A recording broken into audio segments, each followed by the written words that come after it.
Continuando entonces con la revisión de los temas como apoyo virtual, hoy vamos a hablar de otra patología que es la fiebre reumática. La fiebre reumática, al igual que lo que habíamos conversado con la enfermedad de Chagas, es una patología que está muy relacionada o que tiene mucha correlación con el contexto socioeconómico de las poblaciones, de las ciudades, de los países. ¿Sí? Es por eso que es una patología que es más prevalente en ciertas regiones que en otras.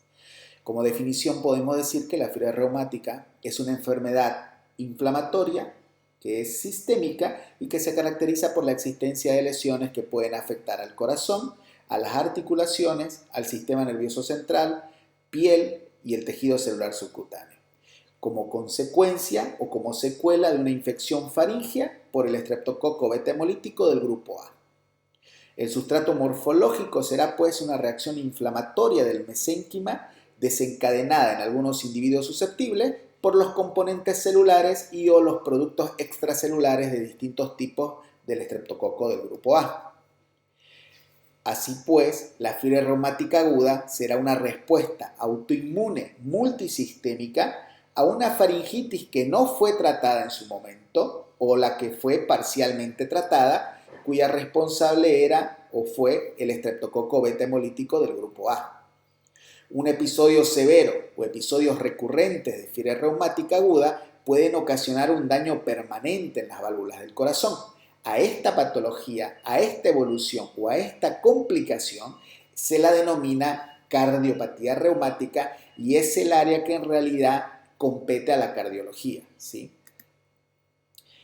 Esta enfermedad, que es la fiebre reumática, afecta al mismo grupo de edad que las infecciones por estreptococos beta hemolíticos del grupo A, siendo excepcional por debajo de los 2 a 3 años, va a tener un pico de presentación entre los 5 y 15 años y va a ser difícil de verlo después de los 35 años. No existe una predilección hacia hombres o hacia mujeres, y como les decía al inicio de la charla, es un problema sanitario importante en Asia, en Oriente Medio, en África y en Sudamérica. Por lo cual, como les decía, todo va a indicar que es una enfermedad social y que tiene que ver mucho el contexto o el nivel socioeconómico de una determinada población o región. Se estima una incidencia de 470.000 nuevos casos de fiebre reumática aguda por año. De estos 470.000 casos, el 97% se van a presentar en países en desarrollo, ¿sí? Siendo la incidencia de 50 por cada 100.000 niños año.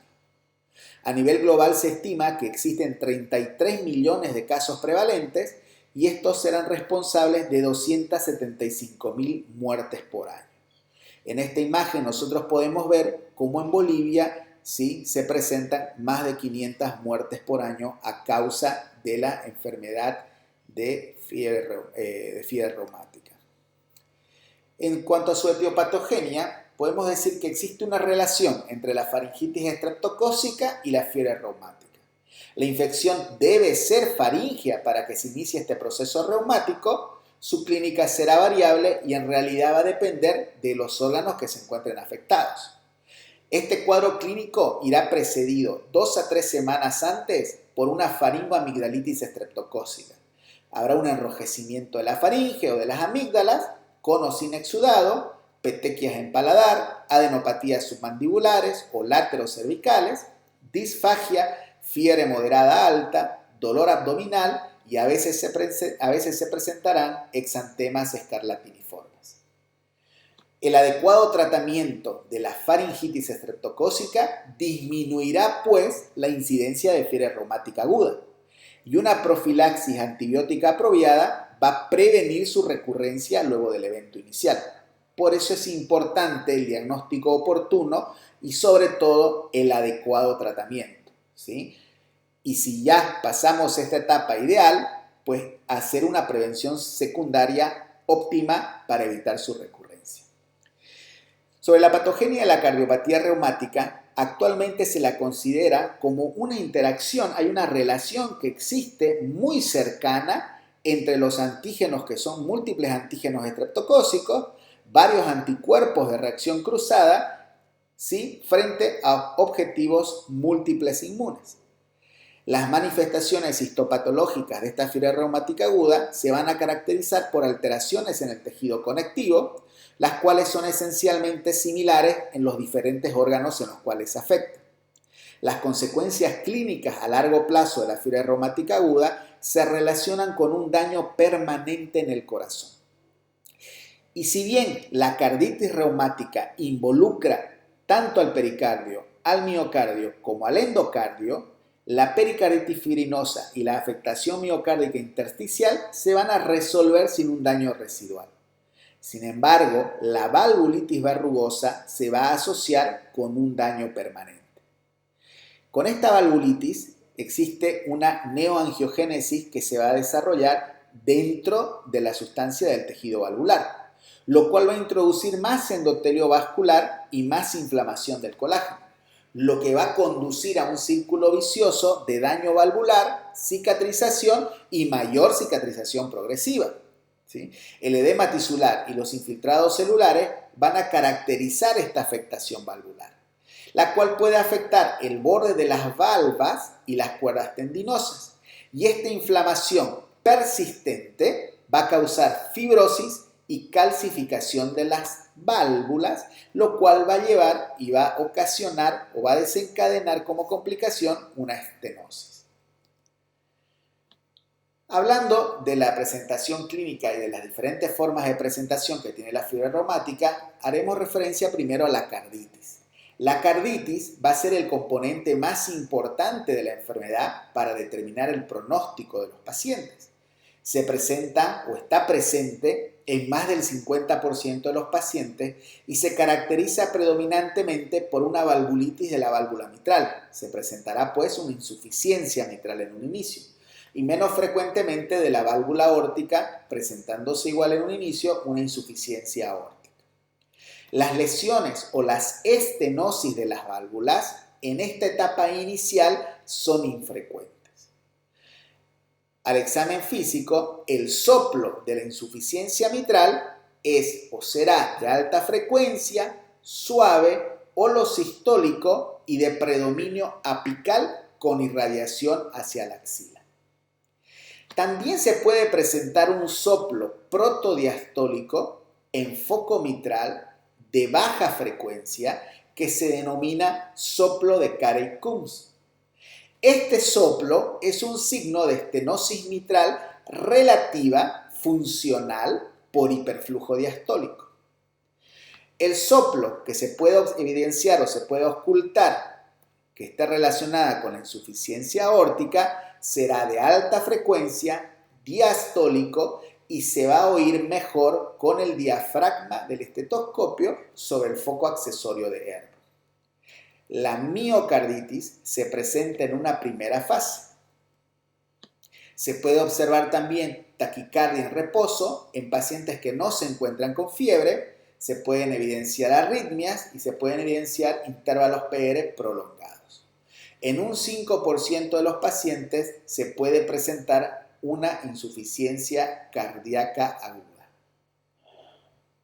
Sobre la artritis y la artralgia, que es otra presentación u otra manifestación clínica, podemos decir que la descripción convencional es de una poliartritis, la cual va a afectar a articulaciones grandes, con las articulaciones de las extremidades inferiores involucradas en una primera instancia, va a responder rápidamente a los antiinflamatorios y por lo tanto la presentación clásica puede ser poco común cuando un paciente se medica con antiinflamatorios no esteroideos previo a la confirmación del diagnóstico. Esta artritis y artralgia estará presente en un 70% de los pacientes. Otra presentación clínica será la corea de Sydenham, la cual se caracteriza por unos movimientos involuntarios, sin propósito, arrítmicos, clónicos, que normalmente son simétricos y sin coordinación muscular. Se presentan más frecuentemente en la cara, en el tronco, en las extremidades distales y desaparecen durante el sueño. Puede observarse una hipotonía, alteración de la marcha, incoordinación, pérdida del control motor fino, muecas faciales o fasciculaciones de la lengua y se puede presentar hasta en un 30% de los pacientes. El eritema marginado estará presente entre el 2 al 6% de los pacientes, se caracteriza por la presencia de un exantema macular no pruriginoso, con un borde serpiginoso, eritematoso y que se exacerba con el calor. De más o menos 0,4 centímetros de diámetro, se localiza habitualmente en el tronco y en la parte proximal de las extremidades. Los nódulos subcutáneos estarán presentes en 1 a 5% de los pacientes, se localizan en las zonas de extensión de las articulaciones, sobre las prominencias óseas y las vainas de los tendones, principalmente de codos, de rodillas, de tobillos, nudillos y ocasionalmente en el occipucio de la columna vertebral. De 0,5 centímetros a 2 centímetros de tamaño, la piel por encima es normal, siendo duros y no dolorosos, movibles y desaparecen en un mes sin dejar secuela. Todas estas formas de presentación clínica, ¿sí?, dieron lugar a se utilizaron para el diagnóstico de la fiebre reumática aguda. Y es así que, para el año 1944, en base a estas presentaciones, se propusieron los criterios de Jones para el diagnóstico de la fiebre reumática aguda. Estos criterios que se propusieron en el 44 se modificaron el año 56 y el año 65, se revisaron el año 64 y fueron actualizados el año 2015 por la American Heart Association, que son los utilizados actualmente. Los criterios actuales de fiebre los criterios de Jones revisados actuales para fiebre reumática aguda son los que se actualizaron el año 2015 por la American Heart Association. Y esto también llevó que el año 2002-2003 la Organización Mundial de la Salud propusiera sus diagnósticos, sus criterios diagnósticos basados en los criterios de Jones, ¿sí?, argumentando que estos criterios de Jones, como los conocemos, son muy útiles para poblaciones en las cuales la incidencia de la enfermedad es baja, pero que perderían su sensibilidad, ¿sí?, en poblaciones en las cuales tienen una mayor incidencia. Es por eso que se propusieron estos criterios de la Organización Mundial de la Salud. Los vamos a ver ambos, ¿sí? Comencemos con los criterios de Jones revisados. Que como dijimos hace un momento, estos se revisaron en el 2015, ¿sí? Comenzamos diciendo que en estos criterios de Jones revisados se hace una estratificación del riesgo poblacional y se divide en dos poblaciones. En una población de bajo riesgo, los cuales tienen una incidencia de fiebre reumática aguda que menos de 2 por 100.000 niños en edad escolar, o una prevalencia de cardiopatía reumática menor o igual a 1 por 1.000 por año en cualquier edad. Y serán una población de moderado a alto riesgo aquellas poblaciones que no se encuentren contemplados en el grupo anterior de bajo riesgo. Es así que se crean criterios mayores y criterios menores. Estos criterios mayores y criterios menores también se lo estratifica de acuerdo a la población de riesgo. Veamos entonces que los criterios mayores en poblaciones de bajo riesgo serán la carditis clínica o subclínica, la poliartritis, la coria de Sydenham, el eritema marginado y los nódulos subcutáneos. Estos criterios mayores en las poblaciones de moderado o alto riesgo, lo único que cambia es que se añaden también la monoartritis y la monoartralgia solo después de haber excluido otra causa. Los criterios menores también se dividen de acuerdo a la estratificación poblacional de riesgo. Es así que en las poblaciones de bajo riesgo tenemos la poliartralgia, fiebre mayor o igual a 38.5 grados centígrados, una velocidad de eritrosedimentación mayor o igual a 60 milímetros por hora y o una PCR mayor o igual a 3.0 miligramos por decilitro, un intervalo PR prolongado para la edad, excepto en las situaciones en las cuales la carditis sea un criterio mayor, y en poblaciones de moderado o alto riesgo se cambia la poliartralgia por una monoartralgia, ¿sí?, y el resto sigue siendo lo mismo. Entonces, en base a estos criterios mayores, en base a estos criterios menores, en base a esta estratificación del riesgo poblacional, se determinó las características o los requisitos que se necesitan para diagnosticar fiebre reumática aguda. Es así que nosotros decimos o definimos como fiebre reumática aguda inicial, ¿sí? Definimos que los requisitos que se requieren, para el diagnóstico de fiebre reumática aguda inicial deben ser 2 criterios mayores o un criterio mayor más 2 criterios menores. Todo esto siempre con evidencia de infección precedente por estreptococo del grupo A. Para el diagnóstico de fiebre reumática aguda recurrente se requieren 2 criterios mayores o un criterio mayor más 2 criterios menores o 3 criterios menores. Siempre, repito nuevamente, con evidencia de infección precedente por estreptococo del grupo A. Estos son los criterios de Jones revisados. Y como les decía hace un momento, se ha definido que tienen buena especificidad, aunque pierde algo de sensibilidad para poblaciones con mayor incidencia de fiebre reumática.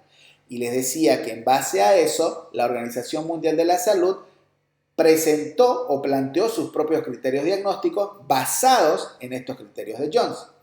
Es así que los criterios de la Organización Mundial de la Salud nos dicen que un primer episodio de fiebre reumática será con la presencia de 2 criterios mayores o un criterio mayor más 2 criterios menores, siempre con evidencia de infección precedente por estreptococo del grupo A. Se definirá también como ataque recurrente de fiebre reumática en pacientes sin afectación cardíaca cuando existan 2 criterios mayores o un criterio mayor más 2 criterios menores, siempre en presencia de evidencia de infección precedente por estreptococo del grupo A. Se definirá a un paciente como ataque recurrente de fiebre reumática en pacientes con afectación cardíaca a los pacientes que cumplan con al menos 2 criterios menores, siempre con evidencia de infección precedente por estreptococo del grupo A.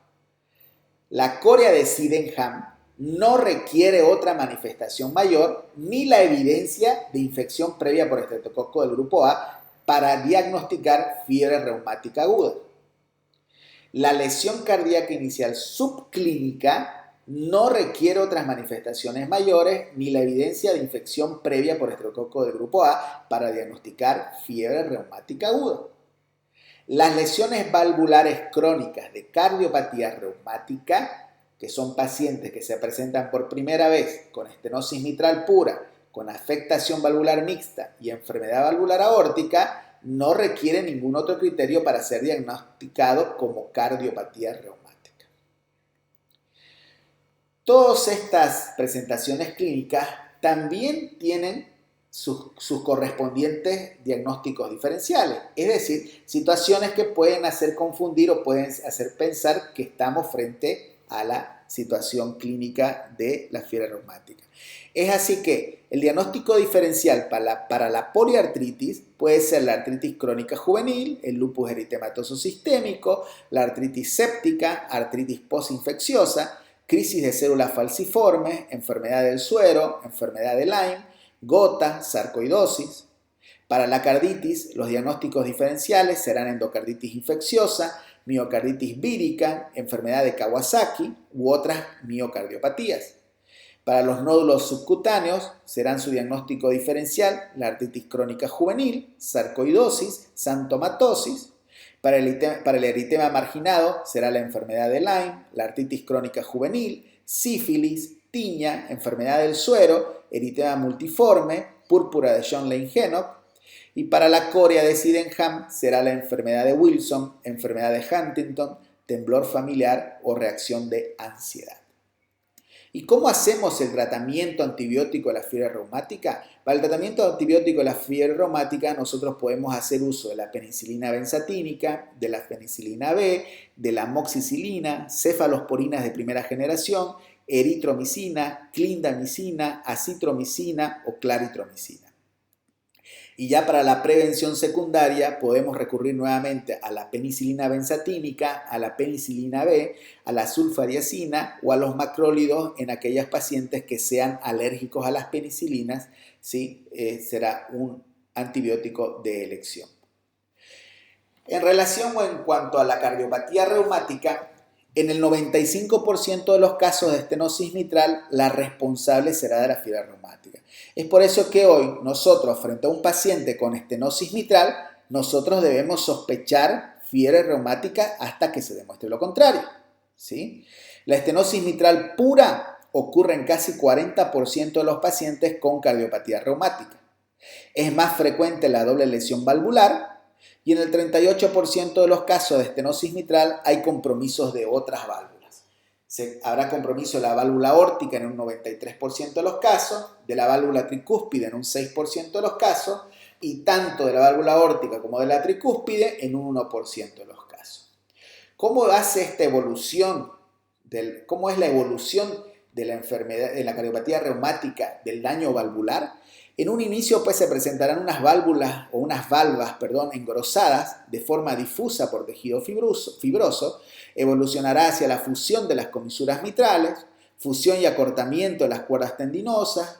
Esto llevará a mayor rigidez de las válvulas, a un estrechamiento del vértice valvular en forma de embudo, que es en forma de boca de pez, calcificación de la válvula mitral estenótica, aumento de la inmovilización de las válvulas y se estrecha aún más el orificio, habrá una alteración del flujo sanguíneo y formación de trombos y embolias arteriales.